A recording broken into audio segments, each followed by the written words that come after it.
Once I've resized the image, now I can do a few things. I can play around with the transparency and the coloring, for example. So in order to do that, I'm going to click on my object. Please know this is available in Google Draw as well as Google Slides, and I'm just using Google Slides for this example. When we click on our image, we have some different options in our toolbar. The one we're going to go to is Format Options, and this is going to allow us to change several things if we decide to do so.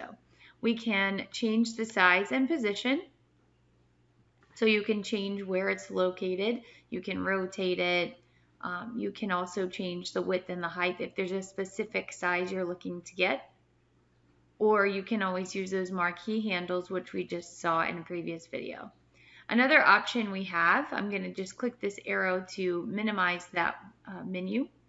Another option we have here that I'm going to focus on is recoloring. So if I click here, this arrow, then I am able to recolor. So if I want to change it from its original color and I want to modify it, now this is where the licensing and the copyright comes into play. So you have to make sure that this is an image that can be modified. This one said when we chose it that it was available for modification, so it is okay to recolor. But if it's an image that was labeled for non-use with modification, then this would not be one that you could recolor. So recoloring is part of modification, as well as adding text and different things like that. So just keep that in mind.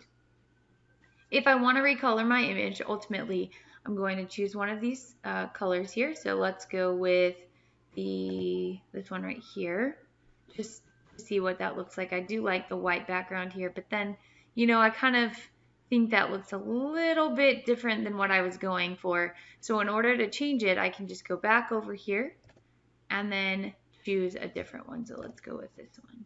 All right, I like that one. And then one other thing that I might want to do is change the transparency. So I've changed the color, and if I would like to close this menu, then I can just click over here on this arrow, and then I can go to Adjustments. Adjustments is where we can change the transparency, the brightness, and the contrast. So if I want to put text over this, unless I add a colored box on top, it's going to be a little difficult to see the text because this is such a dark background. So one thing I can do is change the transparency. In order to do that, all I'm going to do is just click on this little square here and then slide it over. And then you can see that as we slide, it kind of gives me a preview of what it will look like. Whenever I find a place where I'm happy with it, then I will let go of the mouse and it will have those changes there made for me. Again, you can also play with the brightness and contrast of your image, but this is a modification, so if you're not using your own photo, you need to make sure that the copyright allows you to do that. Okay, a few other things we have here are drop shadow. So if you want to add a shadow around the outside, you can play with the transparency. You can also play with the angle, the distance from your image, as well as the radius of the blur there. So those are some things you can play with, and you can change the color here too.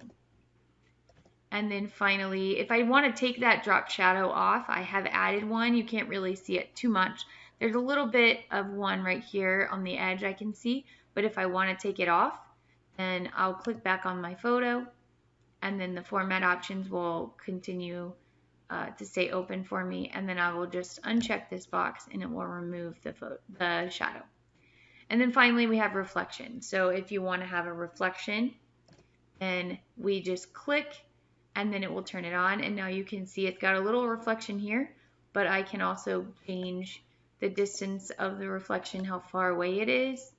I can also change the size of the reflection, so how much is reflected there. And that would be really cool with like a transparent image that just has no background and it just has the main object in the front, maybe like a picture of a student. In a second, you're going to see a video that will allow you to remove the background, so that would be really cool to have a reflection or something like that.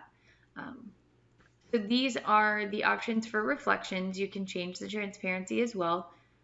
If you want to turn it off and decide you didn't want it, then you can always just click right here in the box. Okay. And then if you want to get out of the format options and move on to something else, then we just click the X here. Okay. So just in review, if you want to add or change any of the formatting options, click on the object you want to change and then click on Format Options. This will not be available for you if you have not selected your object. Once you click Format Options, then you will have these drop-down menus available to you there.